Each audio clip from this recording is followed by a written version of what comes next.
Olá e bem-vindos. Hoje vamos mergulhar num material fascinante sobre um lançamento que em Portugal foi, pronto, esperado durante anos. Anos e anos. A Google, a mãe do Android, demorou uma eternidade a trazer para cá os seus telemóveis Pixel, só em 2023. Pois. E agora temos em mãos uma análise de novembro de 2025 do site Um Nerd for Tech ao Pixel 10 Pro. E o título é, no mínimo, provocador. Tardou, mas não falhou. É um título que define logo as expectativas, não é? A nossa missão hoje é exatamente essa: é destilar esta análise para percebermos se a espera valeu mesmo a pena. Exatamente. O artigo posiciona este telemóvel, que assinala uma década de desenvolvimento dos Pixel, como um concorrente sério no segmento de topo. Vamos ver se a Google acertou na fórmula. Sim. Olhar para o design, desempenho e, claro, a fotografia. Especialmente a fotografia, que o artigo aponta como a joia da coroa. Perfeito. Vamos começar então pelo toque, pela primeira impressão. O autor diz que o aparelho tem uma aura inegável de topo de gama. A descrição fala de um rebordo em metal acetinado, uma traseira em vidro polido, só há algo, substancial. E o peso confirma isso, 207 gramas. Não é propriamente leve. Não, e também não é o mais fino, com 8,6 milímetros. Mas o interessante é que a análise refere que, apesar dos números, se sente confortável na mão, o que nem sempre acontece. É verdade. A qualidade de construção parece estar lá, mas essa construção leva-nos diretamente ao elemento de design mais divisivo deste telemóvel, o que o artigo chama de o elefante na sala. A famosa barra da câmara, aquela que ocupa a traseira toda de uma ponta a outra. Visualmente, é uma escolha. É uma escolha, sem dúvida. Ou se ama ou se odeia. E o fascinante aqui é a dualidade desta decisão, porque, do ponto de vista prático, é genial. E é verdade, acabou-se o telemóvel a balançar na mesa. Exatamente. É perfeitamente estável. Mas, do ponto de vista estético, a análise é bastante direta. A saliência é considerável e pouco estética. É um caso clássico de função a sobrepor-se à forma. É uma decisão de engenharia que não pediu licença ao departamento de design, basicamente. Mas falando em decisões, a experiência de tirar o telemóvel da caixa parece ter sido menos positiva. Ah, sim. O autor critica abertamente a ausência do carregador e de uma capa. Para um aparelho de 1.119 euros, parece mesquinho. Pois. É uma tendência de mercado, argumenta-se com a sustentabilidade e tal, mas na prática o que acontece é que se traduz num custo adicional para o consumidor. A análise sublinha bem essa frustração. Mas uma tendência não a torna correta, pois não? O mais irónico é a anedota que ele partilha. Qual? O único carregador extra que tinha em casa era de um telemóvel com 6 anos. USB-A para USB-C. E o cabo que vem na caixa do Pixel é USB-C para USB-C. Ah, claro. Ou seja, a Google assume que toda a gente tem um carregador moderno em casa, o que não é verdade.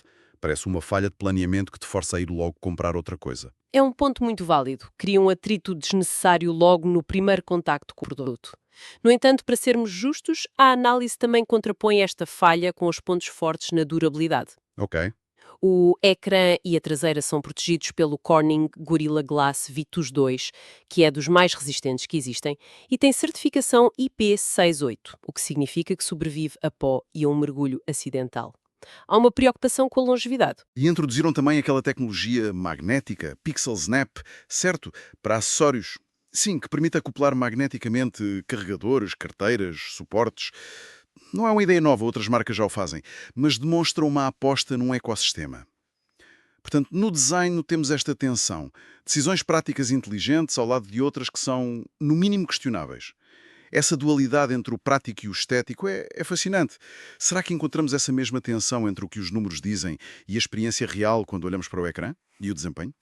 É a transição perfeita, porque é exatamente isso que acontece. No papel, o ecrã é espetacular. Pois, os números são impressionantes. É um painel LTPO OLED de 6,3 polegadas, com uma resolução altíssima de 2856 por 1280, o que dá uma densidade de 495 pixels por polegada. Na prática, isto significa uma imagem incrivelmente nítida. O rácio 20.9 é ótimo para ver filmes e os 120 Hz tornam tudo super fluido. E depois temos o brilho. Os números que a análise menciona são astronómicos, até 3.300 nits de pico. Isto devia torná-lo perfeitamente visível debaixo do sol mais intenso. Devia. Mas é aqui que a realidade diverge da folha de especificações. O autor relata uma experiência muito concreta. Num dia de sol forte, na rua, a tentar tirar fotografias, era quase imperceptível perceber o que estava a ser exibido no ecrã. A sério. Com 13.300 nits. Exato. E isto levanta uma questão fundamental. De que servem estes números de laboratórios se na prática a experiência não corresponde? Pode ser uma questão de software, de como o brilho automático é gerido, mas o resultado é que o número não se traduziu numa usabilidade perfeita nesse cenário. E essa história repete-se no desempenho. O cérebro do Pixel é o processador da casa, o Google Tensor G5, com os muito generosos 16 GB de RAM. Mas quando o autor correu os testes sintéticos, os benchmarks, os resultados foram medianos. Medianos, para um topo de gama de 2025, sim.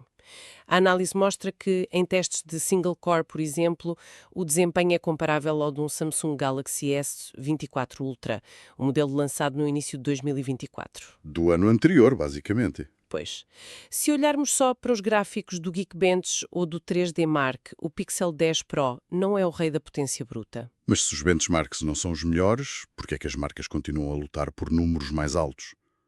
É só marketing ou há um ponto em que o utilizador comum nota mesmo a diferença? É a pergunta de 1 milhão de euros. A minha leitura, e alinhada com a da análise, é que é uma mistura de marketing com a necessidade de garantir capacidade para o futuro. Mas o ponto crucial é que a experiência de utilização do autor foi excelente. Ah, ok. Ele descreve uma rapidez irrepreensível na navegação, fluidez a saltar entre aplicações, zero hesitações. Para 99% das tarefas do dia a dia, a potência é mais do que suficiente. Chegamos a um ponto em que o desempenho de topo é tão elevado que as diferenças, são praticamente irrelevantes para a percepção humana. Então a única desvantagem real que ele notou foi um ligeiro aquecimento na traseira. Exatamente. Em tarefas muito intensivas, como a edição de vídeo ou jogos, notou-se que o telemóvel aquecia um pouco. Nada de alarmante, mas é um sinal de que o chip Tensor está a ser levado ao limite, o que pode explicar porque não lidera os benchmarks. A Google foca-se mais na IA do que na potência bruta, então. Parece que sim. Isso leva-nos à bateria. 4.870 mAh.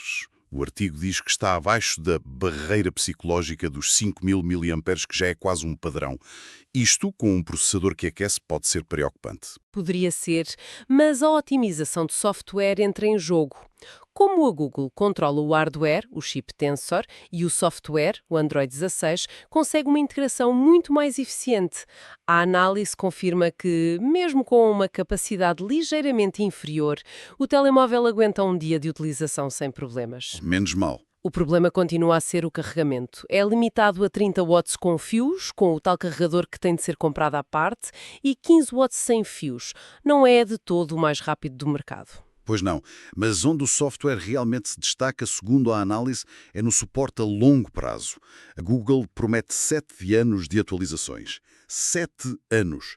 Isto é absolutamente incrível. É um argumento de venda fortíssimo. Fortíssimo. Significa que um telemóvel comprado em 2025 continuará a receber novidades e a estar seguro até 2032. Ninguém no universo Android oferece algo semelhante. Muda completamente a perspectiva. Muda a percepção do telemóvel de um bem de consumo rápido para um investimento a longo prazo. 7 anos é líder de mercado, sem dúvida. Mas será que o hardware de 2025, especialmente a bateria que se degrada com o tempo, vai aguentar-se de forma usável até 2032? Ou é uma promessa que soa melhor no papel? Essa é a crítica pertinente. A promessa de software tem de ser acompanhada pela durabilidade do hardware. E a bateria será, sem dúvida, o elo mais fraco ao fim de 4 ou 5 anos. Pois. No entanto, a promessa garante que o cérebro do telemóvel vai continuar funcional e seguro, o que já é uma grande vantagem. E claro, não podemos falar do software da Google sem mergulhar na inteligência artificial. Onde o Gemini é a estrela. A análise diz que a compra inclui 1 ano de subscrição do plano Google AI Pro. O que é que isso nos dá na prática? Dá acesso a funcionalidades avançadas do assistente de Gemini, integrado no sistema, no Gmail, no Docs e também ao Veo 3 Face, da ferramenta de criação de vídeo por IA da Google. É uma forma de dizer que este telemóvel não é só hardware, é um portal para os serviços mais avançados da Google. Ok. Vamos à parte que eu estava mais ansioso por discutir. A fotografia. O autor diz que é aqui que o pixel realmente brilha. As palavras que ele usa são cores vivas, bons contrastes, pormenores captados com rigor. Parece que todo o foco da Google na computação e na IA culmina aqui, na câmara. Exato, sem dúvida. E o hardware dá uma base sólida para isso. Temos um sistema triplo. Um sensor principal de 50 megapixels com uma abertura muito luminosa de f1.68, ótima para pouca luz. Depois uma ultra grande angular de 48 megapixels e uma teleobjetiva, também de 48, com um zoom óptico de 5x. E a câmara de selfies também é potente. Sim, 42 megapixels na frente. São números robustos. Mas, como já vimos, os números nem sempre contam a história toda. São os exemplos práticos da análise que me deixaram de queixo caído. A começar pela paisagem. Umas fotos na Marginal do Eiras. A forma como o céu azul e as nuvens são captados é impressionante. É o processamento de imagem da Google. O chamado Look Pixel é conhecido por este tipo de contraste e vivacidade. Mas o que leva isto a outro nível é o zoom. O exemplo do farol do bugio é paradigmático. Vemos a foto normal, a 1x, e depois uma com zoom digital de 100x. E é perfeitamente reconhecível. Não é só uma mancha de pixels. Como é que isto é possível? É aqui que o chip Tensor G5 mostra o seu valor. O artigo explica que para estes zooms extremos o telemóvel não se limita a ampliar a imagem.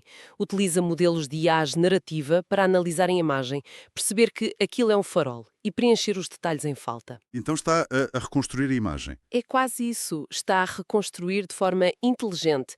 É computação a um nível que era ficção científica há poucos anos. E depois há a foto no escuro. A da cadela, a Lucky, num quarto escuro, só com uma réstia de luz do corredor. A foto é nítida, detalhada, quase parece que foi tirada de dia. Fiquei espantado. Mostra o poder do modo noite da Google. A capacidade de encontrar luz onde quase não existe é incomparável. Mas o que me parece mais relevante, e a análise foca-se nisto, é como todo este poder é tornado acessível. Não é preciso ser um fotógrafo profissional. Exato. O autor diz que a experiência é divertida. Fala de um modo assistente que dá sugestões de enquadramento. E menciona o melhor take automático para fotos de grupo. Esta função é um salva-vidas. O telemóvel tira uma rajada de fotos e depois analisa até 150 fotogramas para compor uma imagem onde ninguém está de olhos fechados. O fim daquelas 10 tentativas de foto de grupo em que há sempre alguém a pescar o olho. Precisamente. Como tecnologia é complexíssimo, mas como solução para um problema real é de uma simplicidade genial. É a IA a resolver os pequenos dramas do dia-a-dia. Fascinante. Então, depois de tudo isto, qual é o verdicto final da análise? Onde é que o Pixel 10 Pro aterra? O resumo é que não é, objetivamente, o melhor smartphone do mercado em todas as categorias. Não tem o desempenho bruto mais alto, nem o carregamento mais rápido, mas é um concorrente fortíssimo. A nota final é um sólido 8 em 10. Recapitulando os pontos da análise, a favor tem o toque Premium, o software limpo com os 7 anos de atualizações e, acima de tudo, uma fotografia de excelência. Uma fotografia que combina hardware competente com um software que é quase mágico. Contra o módulo de câmaras saliente que divide opiniões. E, claro, a frustrante falta de carregador e capa na caixa. Pois, e se colocarmos isto no contexto de mercado, a conclusão ganha outra dimensão. A Google ainda tem uma cota de mercado muito pequena, tipo 3% nos Estados Unidos, e está longe do top 5 global. A grande questão que o artigo deixa no ar é: será a excelência do produto suficiente para finalmente conquistar o consumidor? Será que valida mesmo o título que tardou, mas não falhou? A análise sugere que sim, que a qualidade está lá, agora falta a conquista do público. O que nos deixa com uma reflexão final, com base em tudo o que discutimos. Num mercado tão saturado, onde os telemóveis de topo são todos incrivelmente rápidos e competentes, o que é que realmente faz a diferença na hora da compra? Exatamente. Será a potência bruta que vemos nos benchmarks, que, como vimos, raramente se traduz numa experiência visivelmente diferente? Será a inteligência do software que, de forma quase invisível, melhora as nossas fotos? Ou será o valor do pacote completo que inclui o que vem e o que não vem na caixa? A análise ao Pixel 10 Pro parece argumentar que a batalha já não se trava nos números, mas sim na inteligência e na oclusão da experiência. E talvez seja essa a lição que a Google, depois de 10 anos, finalmente aprendeu.